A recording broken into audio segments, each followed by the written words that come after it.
All right, music fans, welcome. Harmless Dave here talking real music in real time for a few real people out there, just like you right there, just like me right here. All right, before I get going on this video, this is Laylu Paint the Sky. This fits in with the subject matter I'm going to cover in this video. Progressive rock sounds a lot like Yes or Saga or Rush or even Kansas at times. One track features former Kansas lead singer Steve Walsh. Just a phenomenal progressive rock album that I think the world just ignored.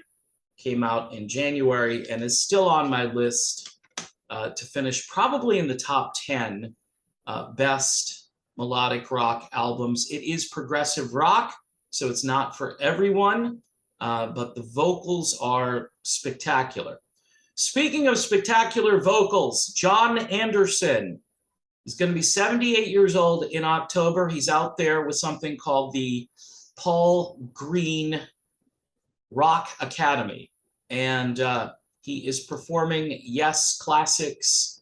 He sounds amazing, right? Remember at the Rock and Roll Hall of Fame a few years ago where it was kind of like a Yes reunion to some degree? Look, I'm not the inside baseball guy when it comes to Yes. I'll throw something out there and someone will say, you don't know what you're talking about. You have no idea. So, okay. So apparently there are a lot of fractured relationships within the band, and thus you have the Trevor Rabin, Jon Anderson, Yes, and then you have the Steve Howe, John Davison. Isn't that a little bit scary, huh? The names are even really similar. You've got that faction going out and performing.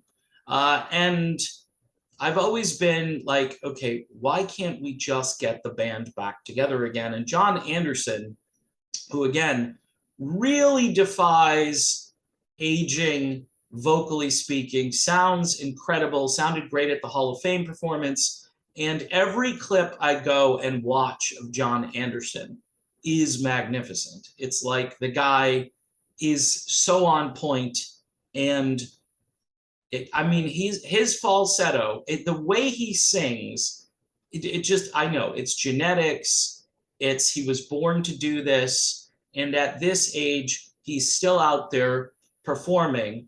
And by the way, these tickets are relatively inexpensive. I've seen tickets for $35 and $45 to go see Jon Anderson. And he's going to perform with this Rock Academy where you get a bunch of people on stage. There are other people that take turns singing. Some people might not like that. I think it's a nice sort of curveball change of pace for those of you going out and wanting to see a great classy performance. Definitely classy music. And Jon Anderson and the music of Yes, I think, has really gotten the short shrift over the years. When you think back in the 80s, the band was definitely on an upward trajectory after 902 or 90125, which became, I don't know, I would think the band's biggest album. And Trevor Rabin is on scene also for Big Generator. And you had other projects which were a union of the old and the new. And you kind of knew what the album would sound like. I think Jon Anderson went off and did an album, Anderson, Bruford, Wakeman, and Howe, which again, everybody seemed to be getting along.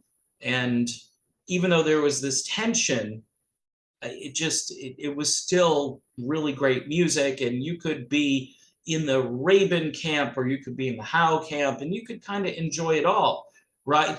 Well, the music industry itself does not really dig progressive music. Progressive rock, Emerson, Lake, and Palmer, there are so many bands that have just kind of faded away.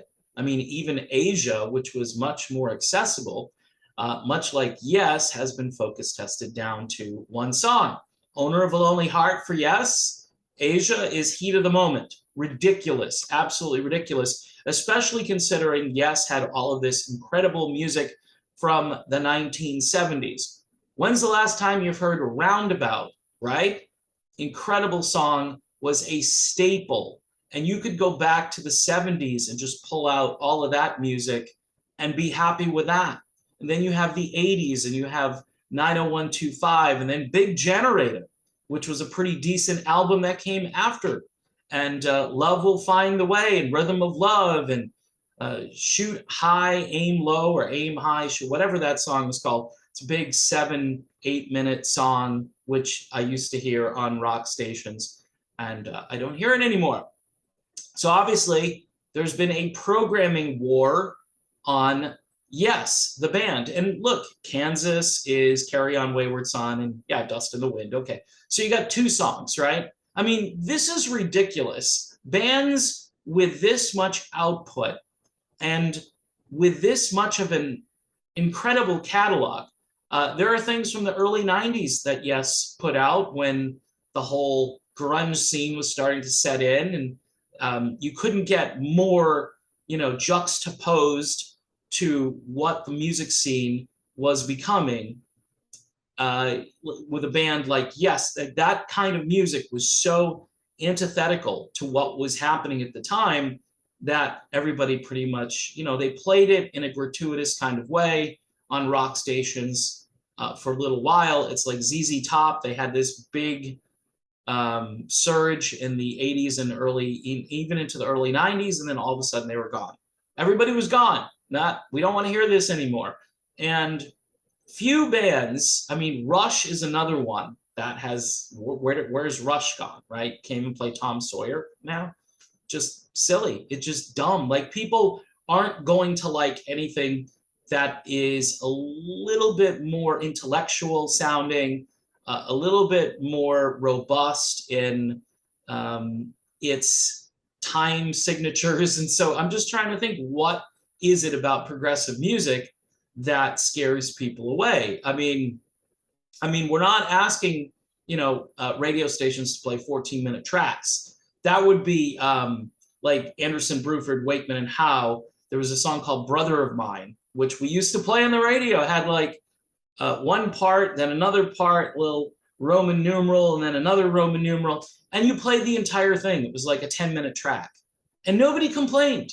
I mean, this is the difference between then and now.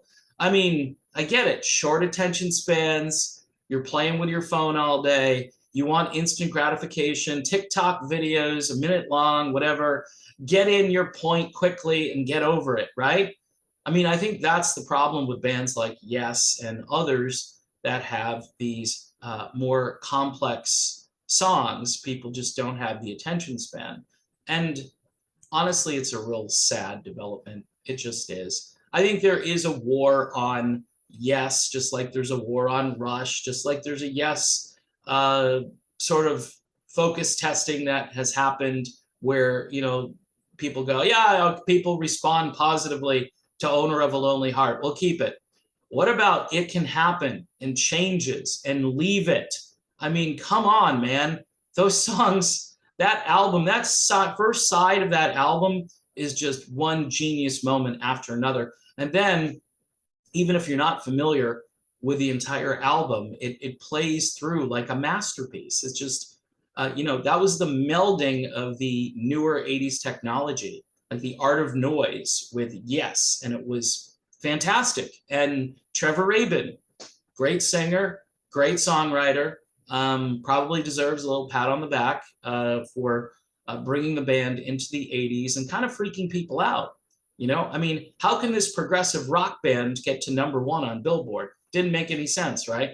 However, you have to look at all of their music, the stuff from the 70s, anything that came after for about maybe 10 or 15 years, even their recent stuff with John Davison as the singer with the Steve Howe faction. Really good music, really excellent music, and again, mostly ignored by terrestrial radio, as that's what they continue to do. And that's kind of all I've got to say about Yes. They are a great band, and it shouldn't be about one song. It's so pathetic. Anyway, let's get back to this. This is Laylu Paint the Sky. If you like Yes, I think you'll like Laylu. I know it's not, a name that sort of flows off the tongue, but it's great stuff. And courtesy again of our friends over at Frontiers Music. Don't forget to subscribe to the channel, people. Hit the bell for notifications. Patreon for $1 a month as we continue to make the case for great music on this channel, whether it's the old stuff that they ignore or the new stuff they ignore. There's a lot of stuff that gets ignored. So thanks for watching, and I will see you soon.